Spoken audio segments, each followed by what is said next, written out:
왔습니다. 은덕입니다. 오늘 살펴볼 모형은 메탈 빌드 프로비던스 건담입니다.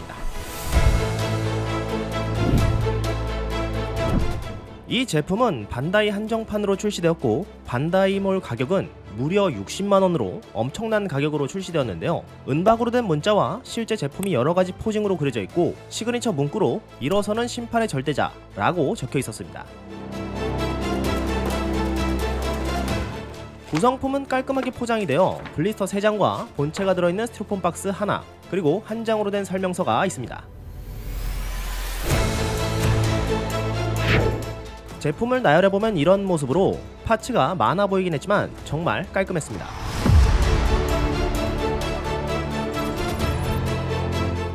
이 제품은 기동전사 건담 시드의 마지막 보스로 등장했던 기체인데요. 기체의 압도적인 성능도 매력적이었지만 파일럿인 라우르 크루제가 정말로 매력적인 캐릭터였습니다. 제가 애니메이션을 볼 때 중요하게 여기는 3가지 정도가 있는데, 첫째가 스토리, 둘째가 작화, 셋째가 메시지입니다. 여기서 라우르 크루제라는 캐릭터는 바로 메시지를 담당했다고 볼 수 있는 캐릭터로 핵심적인 캐릭터라고 볼 수 있는데, 그런 캐릭터가 마지막에 타고 등장했던 게 오늘 살펴볼 프로비던스 건담이며, 등장하고 퇴장할 때까지 엄청난 임팩트를 보여주며 건담 시드 이야기에 마침표를 찍어줬습니다. 본체의 디테일을 가볍게 살펴보면 전신 대부분을 차지하는 회색은 2가지 색으로 도색이 되어 고급스러운 느낌을 살려주었고, 발바닥이 칠해져 있는 메탈릭 레드도 잘 살펴보면 펄 도색이 되어 있다는 걸 확인할 수 있었습니다. 거기다 종아리의 버니어나 프레임 등 그 외 다른 메탈릭 도색들도 잘 어우러져 확실하게 포인트가 되어 있었습니다. 그리고 위로 올라가면 갈수록 둥근 면과 각진 면 모두 어색하지 않으면서도 면을 많이 쪼개놓은 조형으로 입체감과 정브량이 정말 대단했는데요. 특히나 가슴 쪽으로 가게 되면 에너지 파이프라인의 표현 등이 뭔가 개성이 있어 보이면서도 원래 근접 전투용이었던 프로비던스를 개수한 흔적으로 보이는 것 같아 재미있는 포인트였습니다. 팔을 측면에서 봤을 때는 조명에 의해 정말 많은 면이 쪼개져 있다는 걸 시각적으로 알 수 있었고, 주먹에서부터 어깨선 끝까지 하나로 이어져 있는 듯한 라인이 정말 깔끔했는데요. 그 안에 있는 자세 제어 버니어의 금색과 붉은색이 적절한 타이밍에 포인트가 되어 있었습니다. 어깨에서도 역시 쪼개진 면들이 많았고 자프트와 기체명의 데칼들이 보이고 있었는데요. 머리와 상체에 내장된 발칸도 말하지 않으면 아쉬울 정도로 디테일이 좋았습니다. 이렇게 본체만 가볍게 살펴봤는데도 정말 끝내주는 디테일들이 많아 멋진 제품 같은데, 파츠를 모두 장비했을 때의 박력도 궁금해집니다. 그럼 파츠를 하나씩 살펴보겠습니다. 먼저 베이스를 살펴보면 외형 자체는 역시나 평범한 메탈 빌드 베이스로 윗면은 매트하게 마감이 되어 반사광이 강하지 않으면서 마킹은 건담의 조종석에서나 볼 법한 그런 패턴처럼 보이는데, 드라곤 시스템이 양자통신으로 가동되는 걸 생각하면 그걸 형성한 것처럼 보이기도 하고, 적혀있는 문자는 기체의 형식 번호와 이름, 그리고 파일럿 라우르 크루제가 적혀 있었습니다. 베이스의 기동은 정말 튼튼하고 감금 장치도 튼튼하네요. 마음에 듭니다.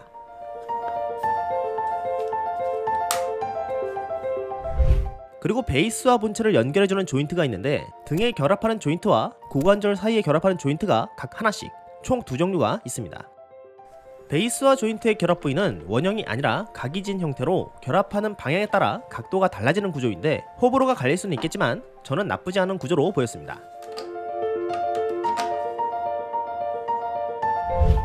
교체용 손은 한 손당 3개로 총 6개인데, 오른손으로 라이플을 쥐는 손은 같지만 손목의 각도가 다르며, 왼손은 무장을 쥐는 손과 라이플의 보조 손잡이를 잡는 손으로 구성되어 있습니다. 그래서 대칭이 되는 손은 처음부터 끼고 있는 주먹손 이외에는 액션손 한 종류입니다. 그리고 연질로 되어 있는 손의 디테일은 좋았지만 총을 쥐는 오른손의 고정성이 다소 떨어져 아주 살짝 아쉬운 부분이었습니다. 지금 보시는 파츠는 드라곤이 본체와 떨어져 있는 걸 연출할 때 사용하는 투명 파츠로, 드라곤의 종류에 따라 조인트의 모양이 달라서 알맞은 부품을 사용해야 하고, 개수는 드라곤의 숫자만큼 있어서 11개의 모든 드라곤을 날리는 연출이 가능합니다. 그리고 개별당 길이가 짧아서 다수의 드라곤을 사용할 때는 본체에서 빠져나간 직후의 연출만 가능하지만, 소수의 드라곤만 사용한다면 같은 종류끼리 연결하여 길게 사용할 수 있습니다. 이번에는 드라곤이라 불리는 빔포드를 살펴보겠습니다. 빔포드의 형태가 애니메이션의 모습과 비슷해 보이면서도 약간 다른 것 같은 느낌이 들고 있는데, 메탈 빌드로 리파인 되면서 설정까지 변경이 되었을 수도 있겠지만, 일단 매뉴얼에서는 드라곤 원뿔형 3기, 대형 4기, 소형 4기 이렇게 구분이 되어 있습니다.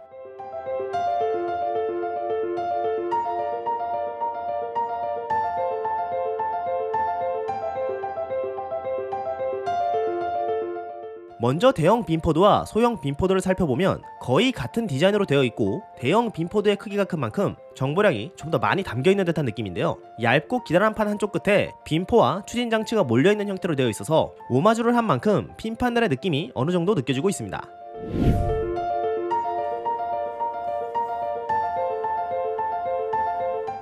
원뿔형 빔포드는 원뿔처럼 보이는 외형에 자잘한 디테일이 담겨있는 모습인데, 후면에 있는 날개와 중간중간 보이는 메탈릭 도색들이 보이고 여러 개의 빔포가 보이는 만큼 강력한 무장일 것 같습니다.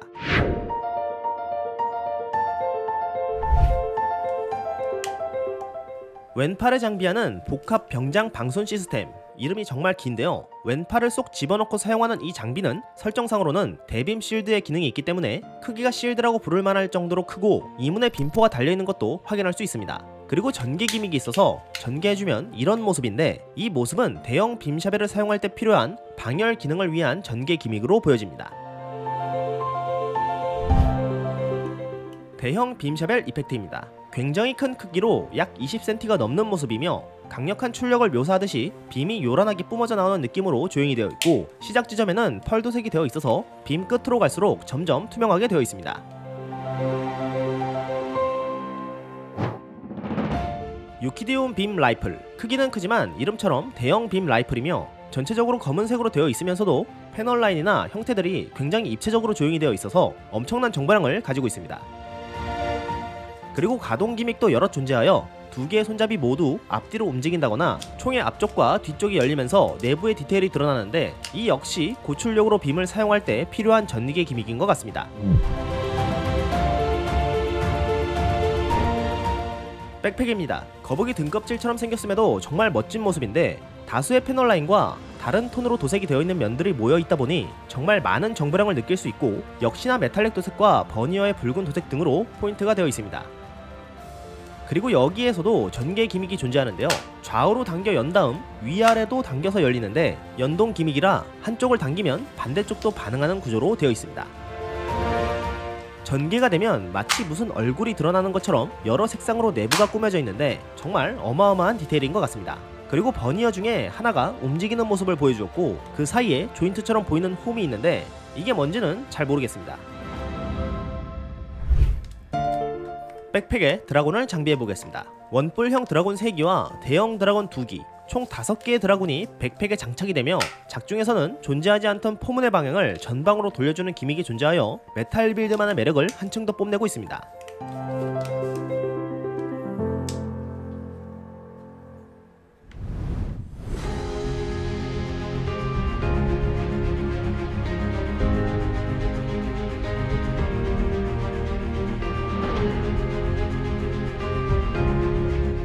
이제 가동 포인트를 살펴보겠습니다. 헤드는 볼 조인트로 가동이 되며 턱 아래에도 공간이 약간 있어 고개를 숙일 때 깊게 들어가는 느낌도 연출할 수 있고, 좌우 기울기도 가능한데 목에 있는 깃까지 함께 움직이는 구조로 되어 있어서 보기보다 크게 움직이는 모습을 보여줍니다. 회전은 옷 깃 때문에 입이 걸리는 모습을 보여주는데, 걸린다 하더라도 막상 돌려보면 충분히 돌아가는 느낌입니다. 어깨 외장에는 앞면 일부가 살짝 들어올려지는 포인트가 있고, 외장은 따로 올릴 수 없이 어깨 전체가 일체형이라 팔까지 함께 들어올려지는 모습을 보여줍니다. 그리고 팔 돌리기도 외장의 가동 범위를 의도적으로 막아두어 가동폭이 처참한 수준인데, 이 부분은 어깨 외장이 굉장히 길어서 양쪽의 균형이 쉽게 깨지는 걸 염려하여 극단적으로 가동 범위를 제한하도록 설계한 것 같습니다. 팔 벌리기 역시 어깨 외장의 가동이 불가능하므로 어깨를 통째로 들어올려야 지면과 수평을 이룰 수 있을 정도로 올려집니다. 상원의 회전 포인트는 존재하긴 하는데, 이게 뻑뻑해서 그런진 몰라도 이 부분마저 가동 범위가 그렇게 넓지 않았고 잡고 돌리기가 어려운 편이었는데요. 더 강하게 돌리면 돌아갈지도 모르지만 일단 저는 저 정도만 움직여도 충분하다고 느껴져 무리해서 돌려보진 않았습니다. 어깨 외장 아래에 달려있는 자세 제어 버니어는 안쪽에 두기가 방향 전환이 가능하게 만들어져 있어 지면을 향하도록 방향을 바꿔줄 수가 있었습니다.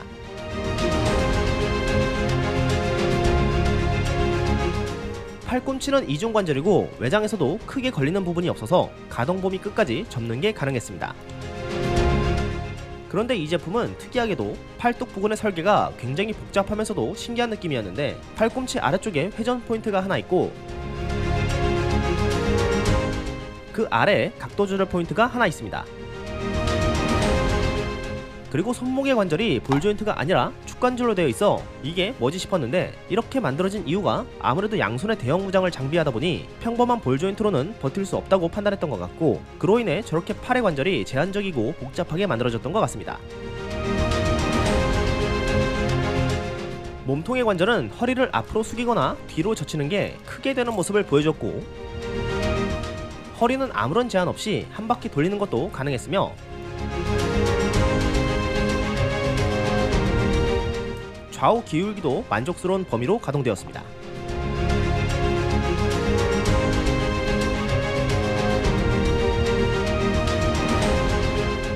앞쪽 스커트는 개별로 가동할 수 있었고 연결은 볼 조인트로 되어 있었습니다. 측면의 스커트는 벌리는 것도 가능했고 앞뒤로 방향 전환도 가능했습니다. 뒤쪽의 스커트와 옆 스커트의 드래곤 결합 포인트도 개별로 움직이는 게 가능했습니다.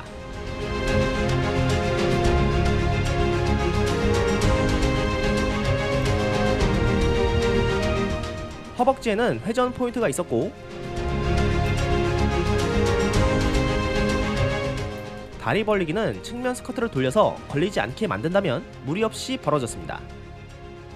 고관절은 모두 합금으로 되어 있었고 다리를 앞으로 뻗는 범위는 만족스럽게 크게 움직여졌습니다.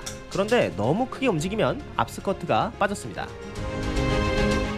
다리를 뒤로 보내는 건 아쉽지만 이 정도가 한계였고, 잘 안쓰는 뒤쪽보다는 앞쪽으로 많이 움직일 수 있도록 설계한 것 같았습니다. 무릎은 끝까지 접히는 모습을 보여주고 무릎 앞쪽의 외장이 위아래로 움직이면서 연동되는 모습을 보여줬습니다. 종아리 뒤쪽에는 스프링 기믹이 사용되어 다리를 접을 때 뒷무릎에 반응하도록 설계되어 있어 이렇게 접히는 게 가능했던 것 같습니다. 발 앞꿈치는 아래로 내리는 게 가능했지만 위로 올리는 건 권장하지 않는 느낌으로 거의 되지 않았습니다. 발목 앞쪽의 덮개는 가동되는 모습을 보여주었고, 발목의 회전 범위는 외장의 간섭 때문인지 꽤 아쉬운 모습을 보여주는데, 설계할 때부터 지상 액션을 고려하지 않았는지 지상에서는 스탠딩 이외에는 포징이 어려울 것 같아 아쉬웠습니다. 이제 드라군을 장비해 보겠습니다. 등 뒤에 연결하는 베이스 조인트에 대해서 살펴보자면, 일단 저 조인트를 결합하게 될 경우 무게에 의해 허리가 뒤로 젖혀지는 걸 방지할 수 있어 소체를 예쁘고 꼿꼿하게 세우는 게 가능한데요, 백팩이 무겁기 때문에 저는 베이스에 올리지 않더라도 자주 결합하고 있을 것 같습니다. 그리고 조인트에 있는 기믹으로 등짐의 각도를 조절하는 기능이 있는데, 이 기능은 사실 베이스에 올리기 위해 필요한 기능이기도 하지만 등에 달린 드라군의 사선각에도 영향을 줘서 여러모로 유용한 조인트였고, 저 조인트는 제가 봤을 때 정말 굿 아이디어 상품입니다.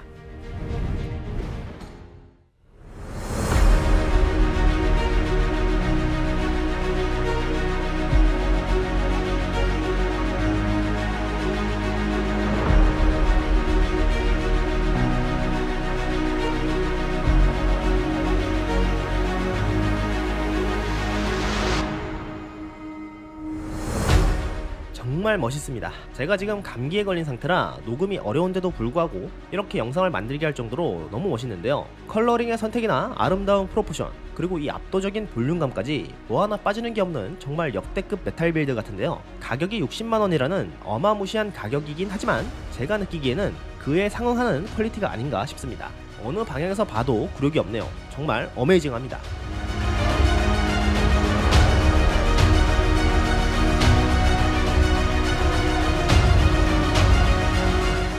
고관절 조인트를 이용해서 베이스에 올려보겠습니다. 꺾인 손목을 이용해서 무장도 손에 쥐어줘 보겠습니다.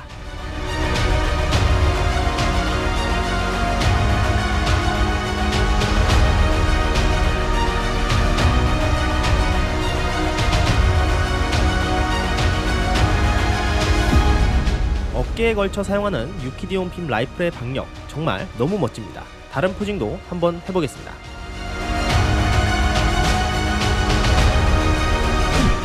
이렇게 양손으로 잡는 포징도 무리 없이 가능한데 제가 제한된 가동 범위라고 말했던가요? 제한된 범위지만 딱 필요한 만큼 가동할 수 있게 만들어준 영리한 제품이라고 덧붙이고 싶습니다.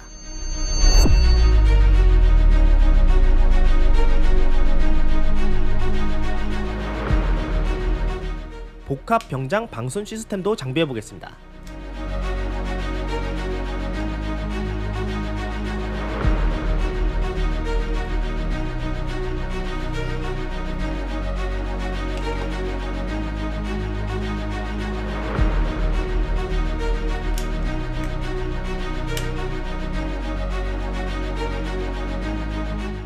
우주에서 유영하는 듯한 포징을 해봤습니다.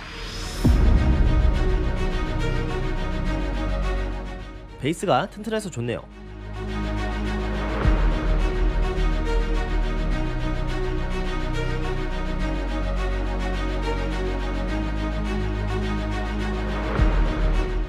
대형 빔소드도 한번 장비해봤습니다.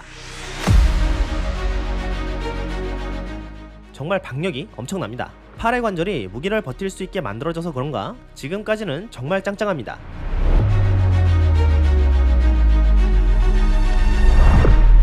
드라곤 백팩도 장비해봤습니다. 최종 보스다운 임팩트가 느껴지는 포징입니다. 등에 조인트를 달게 되면 저렇게 베이스가 들어갈 공간이 필요해서 자연적으로 드라곤 백팩이 살짝 기울어지게 되고 각도 조절도 어느 정도 가능하게 되어 있습니다.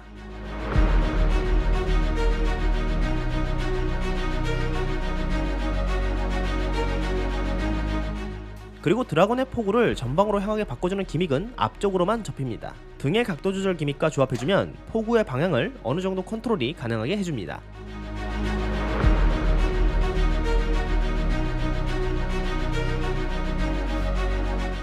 드라곤 사출 조인트를 사용해봤습니다. 이 제품에서 정말 아쉬운 부분이 있다면 드라곤의 부스터 이펙트가 없다는 것 정도가 있겠네요. 가격대를 생각하면 정말 아쉬운 점입니다.